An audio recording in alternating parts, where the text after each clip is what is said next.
Qué gusto que nos acompañen este jueves en un nuevo programa de la UNAM Responde. Hoy que llegamos a nuestra emisión número 950, gracias por supuesto a todos quienes lo hacen posible y lo han hecho posible a lo largo de más de 4 años de este y del otro lado de la pantalla. Hoy les hemos preparado un programa muy especial porque hablaremos de una de las grandes tradiciones universitarias, y es que con el verano llega también los conciertos de la Orquesta Sinfónica de Minería, y de esto hablaremos esta tarde. Además, tenemos nuestras cápsulas tradicionales relacionadas con la nutrición, y UNAM Global TV nos hablará sobre mascotas. Quédense con nosotros durante los próximos minutos.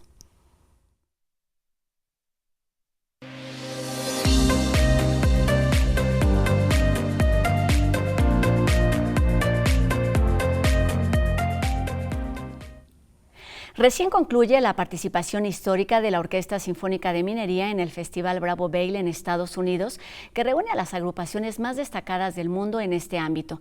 Se trata de la primera vez que una orquesta latinoamericana es invitada, y lo hizo con 3 programas diferentes que incluyó la inauguración. Y bueno, para conocer parte de esta experiencia, pero también principalmente de la temporada de verano que presentará, como ya es costumbre, en la Sala Nezahualcóyotl del Centro Cultural Universitario a partir del 6 de julio, nos enlazamos a la distancia con el maestro Carlos Miguel Prieto, quien es director artístico de la Orquesta Sinfónica de Minería, y yo diría un gran contagiador del gusto, del disfrute por las artes y por la música en particular. Buenas tardes, maestro, ¿cómo está? Bien, pues aquí muy emocionado porque acabamos de terminar una semana que fue pues soñada por el éxito que tuvo la orquesta, pero para mí todavía mayor orgullo la forma como estos grandes músicos, esta gran orquesta, la forma como estos grandes músicos y esta gran orquesta sonó y cómo conectaron con el público. Presentamos 3 conciertos muy diferentes.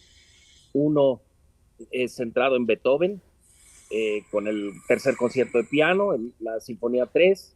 Uno franco-español, con un programa de Ravel, la tumba de Couperin, el concierto de Rodrigo de guitarra con Pablo Sáenz Villegas, y después El Amor Brujo con una gran cantadora llamada Esperanza Fernández y un bailarín de flamenco. Y el último concierto tuvo su énfasis en Latinoamérica con el estreno para nosotros, de Clara de Gabriela Ortiz, las variaciones concertantes de Ginastera, y después el concierto de Paquito de Rivera para Pacho Flores, el trompetista, que es una obra con la que logramos ganar un Grammy latino el año pasado. Y finalmente, bueno, pues el danzón y el guapango, que ya son garantía. Y nos dijeron, bueno, que en 37 años del festival no había habido una orquesta que tuviera ese impacto durante la primera semana, que no solo fue un impacto musical, sino también de la simpatía de los músicos y de la entrega, que fue absolutamente palpable. Y el entusiasmo seguramente se sintió ahí por parte del público, pero porque se contagia por parte de los integrantes de esta orquesta. Y ya que estamos en este tema, me gustaría que nos hablara justo de esta visión, de la importancia que tiene. Usted lo ha mencionado en distintas ocasiones, la música no tiene idiomas, no tiene fronteras, no importa dónde se cree, no importa dónde se escriba, pero sí importa dónde se toca. Y habla mucho con estos guapangos y demás, de la importancia de poner el nombre de la UNAM, de México, del español muy en alto. Yo creo que esto que dice es importante, porque hay muchos estereotipos que lo que hace una orquesta o la música clásica es seria, difícil de comprender, y yo diría que seria es, difícil de comprender no lo es en lo más mínimo. Como cualquier música buena, tiene un mensaje y una profundidad que hablan por sí solas, ¿no? Entonces sí invito a la gente a que le quite el miedo a esto. No lo hay tanto. Yo siento que en nuestro país tenemos el privilegio de tener una increíble orquesta, muchas orquestas, pero un público absolutamente increíble. Y bueno, pues eso hace que no haya esta barrera. Tenemos además un público joven que siempre me da mucho gusto, pero bueno, y sí invito a la gente a que asista a nuestros conciertos sin el más mínimo temor. Exacto, con el único interés y el objetivo de disfrutar, y esto es lo que sucederá también a partir del 6 de julio aquí en la Sala Nezahualcóyotl. ¿Cuáles son las características? ¿Qué es lo que define este programa de la temporada de verano 2024 de la Orquesta Sinfónica de Minería, maestro? Bueno, pues primero, esta temporada viene después de unos éxitos muy grandes que ha tenido esta orquesta desde la pasada temporada. O sea, desde la pasada temporada fuimos nominados a 3 Grammys, ganamos 1, hicimos una importante gira en octubre por Estados Unidos con un éxito impresionante y acabamos de terminar una residencia en un festival cuyas otras orquestas son las de Filadelfia y Nueva York. Entonces regresamos a casa con la cara en alto y con mucho orgullo. Claro. Son 8 semanas de programas de abono, es decir, 8 pares de conciertos de abono, más una gala que esa parte. Y entonces, siempre nuestra presencia son los sábados y domingos en la sala Netzahualcóyotl, el sábado a las 8 de la noche y el domingo a mediodía. En estos pares de conciertos hay una variedad enorme, desde el primer programa que tiene a una de las más grandes solistas de hoy, de piano, que toca una obra de Rachmaninoff, pero también tiene un estreno mundial de una obra de Antonio Juan Marcos. La obra se llama El canto de Macario, que es uno de los cuentos del Llano en Llamas de Rulfo. Y después vamos a hacer Debussy, Ravel, y durante toda la temporada una enorme variedad de obras, desde las más ambiciosas y grandes hasta las más íntimas y digamos, especiales, ¿no? Entonces la variedad es impresionante y terminamos con 5 galas porque hemos tenido una enorme respuesta con 5 galas que vamos a hacer Carmina Burana con un gran coro y grandes solistas. Entonces, de veras invito al público a que se abone, porque el abono no solo tiene una enorme ventaja económica, sino que nos da un espaldarazo a nosotros como proyecto. Nos gusta mucho tener abonados porque es como tener socios, ¿no? Y esa parte, desde un inicio, Minería ya casi lleva medio siglo, ese contacto con el público y esa fidelidad del público siempre ha sido uno de los grandes motores de la inspiración del proyecto. Claro, es un programa esperado por muchos públicos y se refería a estas satisfacciones que anteceden su participación o sus presentaciones en la Sala Nesa. Con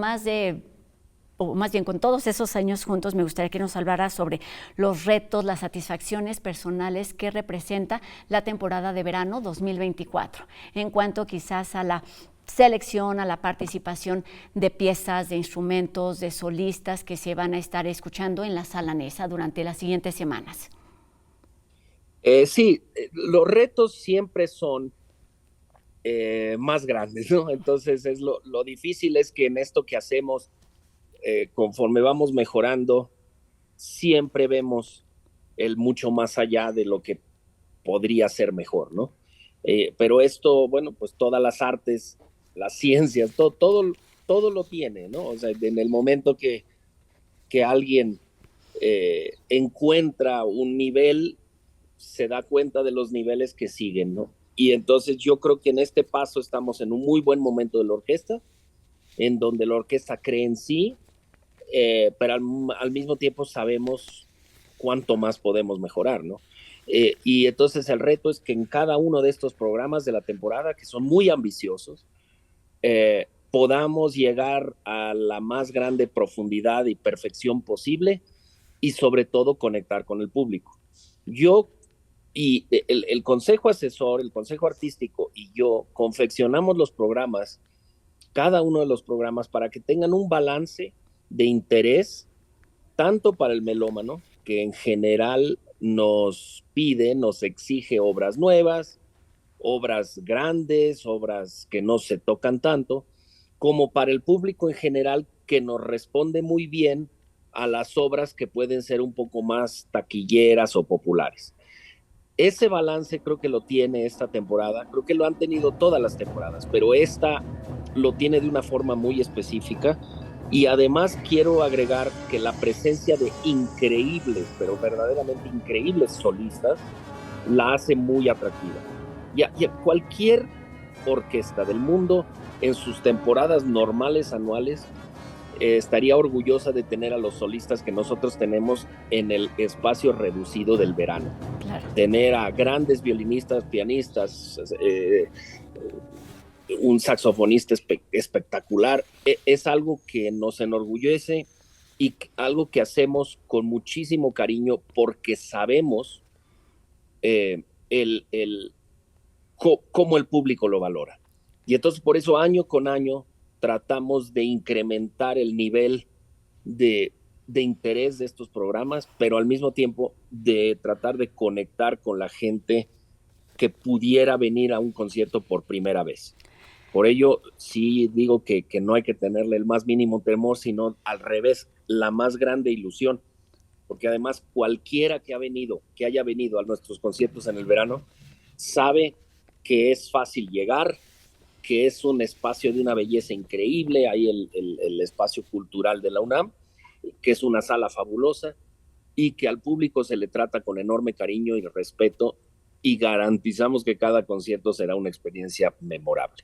Claro, todo esto lo sabe muy bien la gente que de forma periódica asiste a este o a otros conciertos de música clásica, pero quizás el reto principal es llegar a esos nuevos públicos. ¿Cómo hacerlo? A través de estos programas, por ejemplo, familiares que tienen pues nombres y experiencias que tienen que ver además con lo que vemos y no solamente con lo que escuchamos. Y te pregunto esto en el sentido de cuáles son los beneficios que trae la música, de conectar con la sociedad, pero también con los músicos a través del ritmo. Bueno, es que la música como las artes representan la manifestación de lo mejor que ha dado el ser humano y que sigue dando, ¿no? O sea, personajes como Mozart, Beethoven, pues están mucho más allá de lo que uno puede explicar con palabras, ¿no? O Shakespeare, o Cervantes, o Rulfo, o sea, son genios que tenemos que estar siempre analizando y disfrutando, bueno, pues porque nos dejaron obras que nos ayudan a entendernos, nos ayudan a valorar la belleza, valorar la naturaleza, valorar los sentimientos. Entonces, la música, no tengo yo el más mínimo, la más mínima duda que la música ayuda al ser humano de una forma que el ser humano no se da cuenta. Pero además da momentos de increíble gozo, ¿no? Y creo yo que esto es algo súper importante para valorar, porque de otra manera acabamos siendo entretenimiento y el entretenimiento no tiene esa profundidad. Nosotros tenemos la preocupación, la ocupación también de llegar a todos públicos, y por eso es que organizamos unos conciertos familiares infantiles que la verdad tienen tal éxito que nunca nos damos abasto en su número. Entonces este año tenemos anunciados dos que estoy seguro que se van a llenar, porque son dos conciertos que van a ser narrados y explicados, y además son jurados por este genio que es Mario Iván Martínez, que creo que no necesito presentar al público, pero que es uno de los grandes músicos, actores y presentadores que hay en nuestro país. Este proyecto ya lo hice yo con él, con Sinfónica Nacional, y tuvo un éxito impresionante, y ahora lo estamos haciendo en la Sala Nesa. Por ahora tenemos dos fechas, porque son las únicas dos que hemos podido empatar con el calendario, pero sí quiero decirle al público que estos conciertos se llaman de Liebres, Tortugas y Otros Bemoles. Son conciertos impresionantemente interesantes y divertidos para toda la familia. Es decir, que aquí hay programas para desde los más niños hasta los menos, ¿no? Pero les garantizo que un abuelo que lleve a un nieto, una abuela que lleve a un nieto o nieta a este programa, va a acabar disfrutándolo más que el nieto, o por lo menos tanto como el nieto. Claro. Y entonces, este tipo de esfuerzos son importantes porque no queremos excluir a nadie, y al revés, lo que queremos es atraer a familias Desde los ya casi 20 años que yo estoy aquí, llevo 18, no ha habido una sola temporada, salvo el año que tuvimos que parar por la pandemia. No hubo una sola temporada que no hubiera conciertos familiares, y que no hubiera conciertos familiares que tienen tal éxito que nos vemos obligados a abrir nuevas fechas. Claro, y esto habla de la sensibilidad, pero también del compromiso de una orquesta que ha evolucionado con el tiempo, del equipo, por supuesto, que encabeza quizás el director artístico, pero háblanos de esto para terminar, cómo una orquesta se va atendiendo estas nuevas necesidades, estos nuevos requerimientos para atender a los públicos de siempre y además atraer a nuevos, y además pues ya terminamos con la invitación a la Sala NES a partir del 6 de julio. Claro, nosotros, como dije antes, este balance de los programas lo vemos claramente impactado en el público. Es decir, tenemos un interés muy especial en apoyar a nuevos compositores y a nuevas obras. Y esto atrae, curiosamente, un público joven y un público muy interesado en ese lenguaje. Al mismo tiempo sabemos, porque tenemos mucho contacto con el público, las obras que son imanes para el público, las obras que el público viene a oír con mucho gusto, y también incluimos estas obras, pero al mismo tiempo también tenemos la presencia de solistas que sabemos que el público quiere muchísimo, ¿no? Entonces, y cada uno de estos solistas, curiosamente, va teniendo su propio público. Lilia Silberstein, la pianista que inaugura la temporada, es una de las grandes pianistas en el mundo y tiene un público muy, muy especial en México. Pacho Flores, este trompetista con el que también estuvimos aquí en Vail, atrae muchísimo a jóvenes y a jóvenes que tocan instrumentos de metales, por la forma que toca y porque además es simpaticísimo. Entonces, cada uno de ellos nos permite meternos en un público que quizá hace unos años no era nuestro público. La presencia este año de Timothy McAllister, que es uno de los grandes saxofonistas a nivel mundial, que va a ser el estreno en México del concierto de John Adams, bueno, pues nos puede abrir el mundo de los jazzeros, de los saxofonistas, y así sucesivamente. Vamos a hacer el reestreno en México, o sea, la segunda vez que se toca un nuevo concierto de Arturo Márquez para violín, con una gran violinista.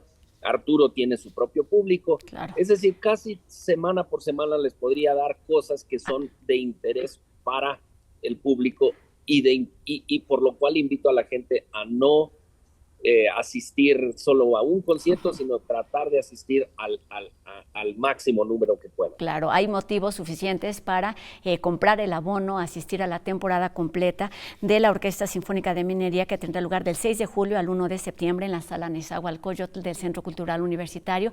Ahí está la invitación abierta, todos los detalles en la página de minería.org.mx, y nos vemos en la Sala Nezahualcóyotl. Muchísimas gracias por estos minutos, maestro Carlos Miguel Prieto, director artístico, y pues muchas felicidades a la Orquesta Sinfónica, que es un orgullo universitario y por supuesto nacional. Muy buenas tardes.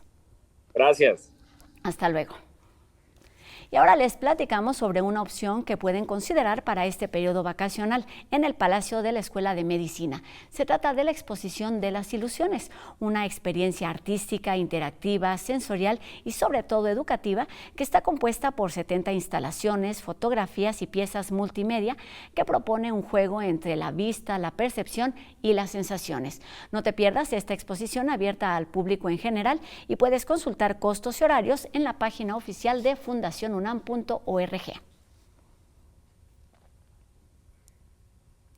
El estreñimiento es una condición común entre las personas, pero quizás no tenemos la información adecuada sobre este tema. Enseguida la nutrióloga Gaby Morales nos explica de qué se trata y además comparte algunas recomendaciones para atender esta alteración.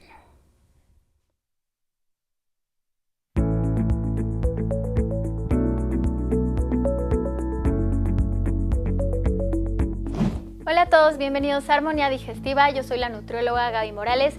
Yo les voy a platicar sobre algunos consejos y tips que pueden implementar para disminuir o evitar el estreñimiento.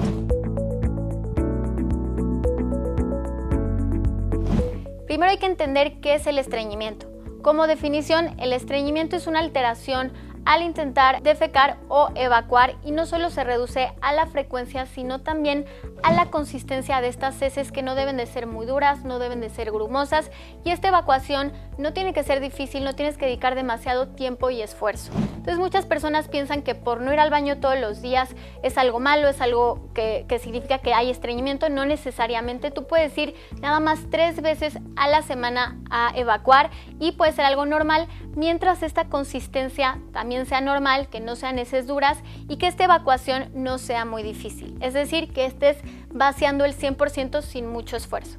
Entonces, algunos consejos que te puedo dar para evitar el estreñimiento son: número 1, es importante que te hidrates bien, que haya suficiente líquido para que esas heces se hidraten y se muevan con más facilidad. Número 2, es importante que hagas ejercicio, que tengas movimiento, porque esto es vital para esta motilidad intestinal. Número 3, es importante que consumas suficiente fibra, la fibra que está presente en frutas, en verduras, en semillas, en leguminosas. Y número 4, un tip muy sencillo pero muy efectivo, es comer 2 kiwis al día durante unas 2 semanas. La verdad es que sirve muchísimo, pruébalo y me cuentas. Y bueno, si ya intentaste todo esto sin mucho éxito, es necesario que acudas con un especialista, que te asesores con un especialista en salud digestiva, para que juntos identifiquen cuál es la causa raíz y puedan solucionarlo de fondo. Y bueno, si quieres saber más de este tema, te recomiendo seguirme en redes sociales, Instagram o TikTok como NutGaby Morales.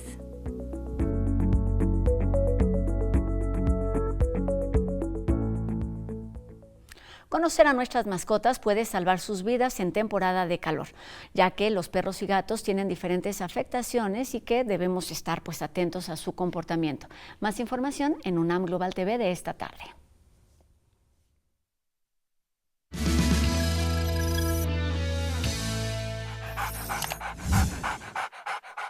Este jadeo es una de las estrategias que utilizan los perros para modular su temperatura.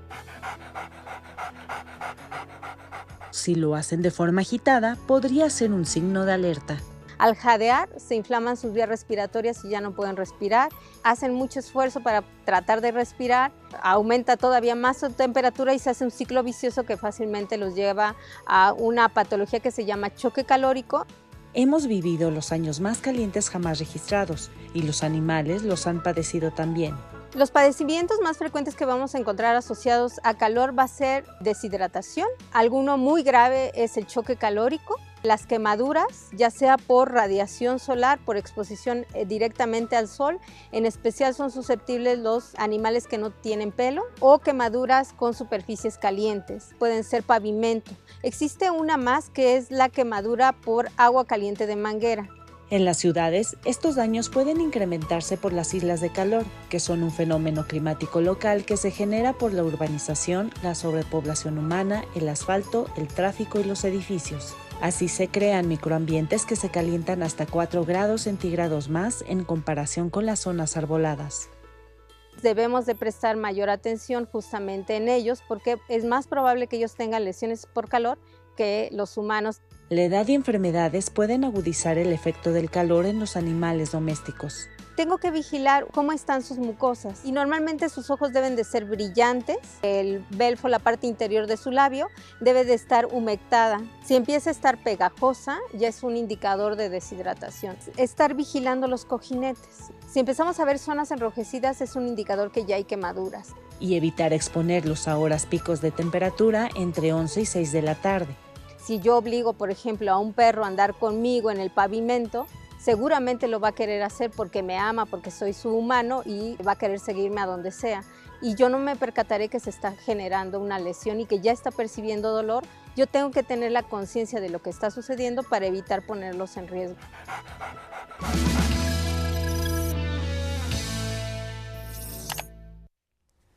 Con esta información terminamos nuestro programa de hoy. Agradecemos a Ricardo Iturbe su participación en la interpretación de lengua de señas mexicana y a todos ustedes les recordamos que podemos seguir la conversación a través de nuestras redes sociales.